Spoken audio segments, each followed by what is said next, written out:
This is not breaking news. This is not a scandal. This is not about one person. This is about something quieter and far more dangerous. Something inside the system has started to fail, not loudly, not all at once, but in a way that only becomes visible when the stress is already too high. You're not being told this directly because no one wants to admit what it means, especially not the people inside it. What you're watching right now is not chaos. It's not drama. It's a test of whether American power still answers to rules or whether the rules now answer to power. Most people think this kind of failure announces itself with sirens, with headlines, with names. It doesn't. It shows up as procedure, as process, as votes that suddenly don't go the way they're supposed to. Stay with me, because once you see what just shifted, you can't unsee where this is going. And the next part is where the control actually lives. What actually controls the system right now is not ideology. It's not party loyalty. It's not even elections. It's leverage. Leverage over process, over timing, over when rules apply and when they suddenly don't. For decades, American power pretended to run on consent, debate, authorization, votes that mattered before action followed. That is no longer the center of gravity. The real control point has shifted to something quieter. Procedural tools that sound boring, votes most people skip, declarations that don't feel dramatic until they accumulate. This is where power concentrates now, not in speeches, not in rallies, but in who can move first while everyone else is still asking whether they're allowed to respond. Personalities become a distraction.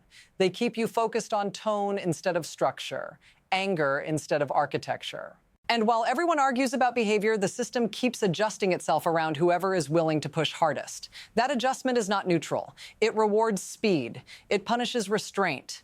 And once that balance tips, the next move stops being optional. That's where the shift began. And it didn't happen all at once. There was a time when the system moved slowly on purpose. Delay was protection. Friction was design.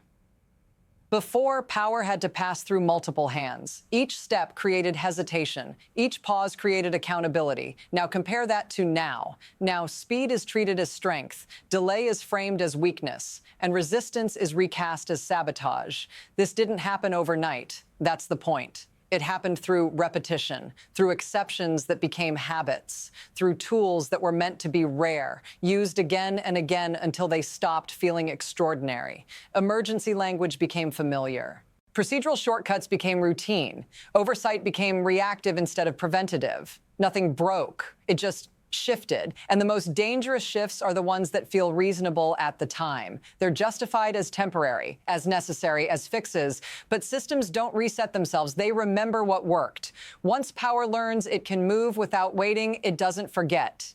And the people who notice this first aren't voters. They're the ones inside the system who suddenly realize the old brakes aren't responding. That realization produces a very specific kind of panic, and it leads directly to the first visible rupture. Then it stopped being theoretical. A vote happened, not a symbolic one, not a messaging exercise, a real procedural move that almost never succeeds unless something has already gone wrong. Members of the same governing coalition crossed a line they're trained not to cross. They didn't do it quietly. They didn't hide behind ambiguity. They acted. On paper, it looked technical. Dry language, process-heavy, easy to ignore if you don't know what you're looking at. But inside the system, it landed like a fire alarm, because this wasn't about policy preference. It was about control. It was lawmakers reaching for one of the last tools designed to slow a president down when everything else has failed. A tool built for moments when intention no longer matters. Only capability does. This wasn't aimed at optics. It was aimed at the machinery itself, and the reaction was immediate.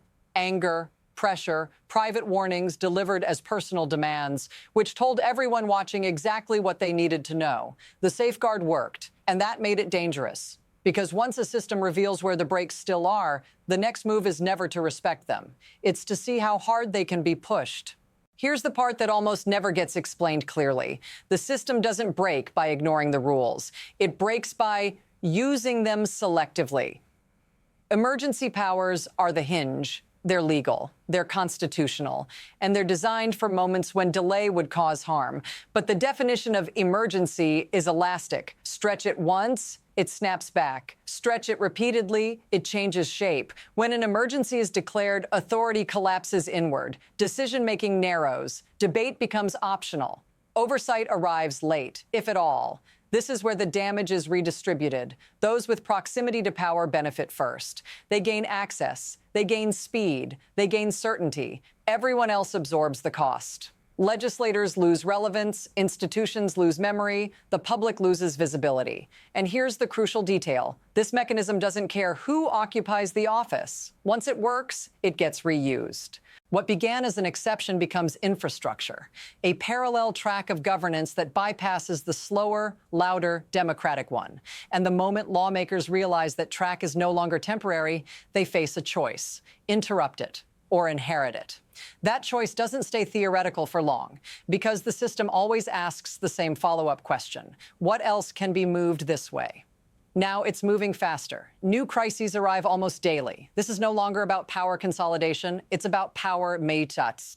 Maintaining a momentum, emergency after emergency, declaration after declaration. Every time the rhetoric sharpens, it reshapes what's possible. Because once the door opens, there's always something else waiting to push through.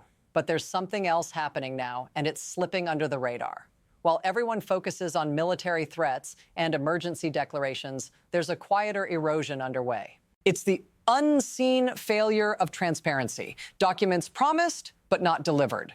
Timelines stretched to breaking. Promises made, then forgotten. And while you're distracted by the crisis du jour, you miss the shift happening underneath. Oversight becomes an afterthought. Accountability becomes an inconvenience. And that's when the next line gets crossed. Because once the expectation of accountability is gone, no one asks whether the brakes are still there. They just trust the momentum. This is where it hits home for you, because this is no longer an academic debate. This is about what happens when those brakes stop working, and you're living with the consequences. Imagine watching this unfold. You voted for economic security. You voted for no new wars. But now you're reading about military threats. Emergency powers invoked in the middle of a firestorm. Accountability promises slipping into the void. Your bills aren't lower. Your wages aren't rising, and your security feels farther away. When your president threatens an ally and Congress can't seem to slow it down, what happens to your trust in the system? What happens when you realize that while the news cycles run on new crises, your future is quietly being reshaped by decisions made behind closed doors? You lose your voice in the process. And that's not just a political failure. That's a personal one. But this isn't just about you. What happens in the U.S. doesn't stay here. It echoes across borders, across oceans. When American credibility starts to crack, it's not just NATO that takes the hit. It's the whole global system. And now other countries are watching closely. European defense ministers are already reassessing what NATO even means if the United States starts threatening one of its own members. They're asking, can we still count on American commitment? Can we rely on a country that treats allies as bargaining chips? And that uncertainty, it ripples outward. Canadian officials are quietly reassessing Arctic security cooperation. Asian allies are recalculating their own defense strategies. And adversaries? They're sharpening their knives. Russia, China, Iran, they're taking notes. And the minute they sense weakness, they act. Because weakness doesn't just go unnoticed, it gets exploited. Now we get to the future. The system is already stretched thin, but what happens next? Where does it go from here? There are three potential paths. Adjustment. Congress gets its act together. Oversight is restored. Institutions reassert themselves. Checks and balances hold, and the system slowly recalibrates. But that requires resistance from the inside, a fight that many don't seem ready for. Erosion. The system loses its teeth. Oversight becomes a formality. Executive power continues to expand, and once unthinkable actions become routine. The collapse of institutional limits starts to feel like a fait accompli. What's left is a fractured democracy, stripped of checks, without anyone willing to step in. Rupture.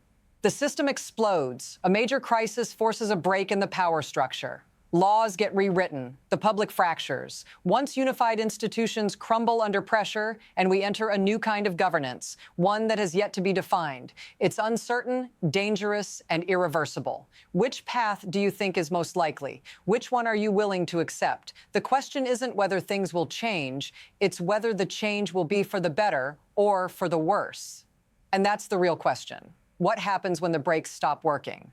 What happens when the system starts moving without anyone controlling it? This is a test, but it's not one that can be retaken. What happens next will set the course for years, maybe decades. The damage, when it comes, won't come in a flash.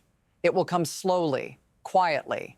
A breach here, an erosion there, until everything looks different and no one can remember how it got this way. The system doesn't collapse in one moment. It erodes, inch by inch. And once it's gone, what are we left with? You need to pay attention, because this isn't over. It's just beginning. So here's what I want you to do. Stay alert, keep asking questions, and remember, democracy doesn't protect itself. It relies on people like you to hold it together when it's falling apart. If you're ready for more, subscribe and hit the notification bell, because the story is far from finished, and it's going to get worse before it gets better.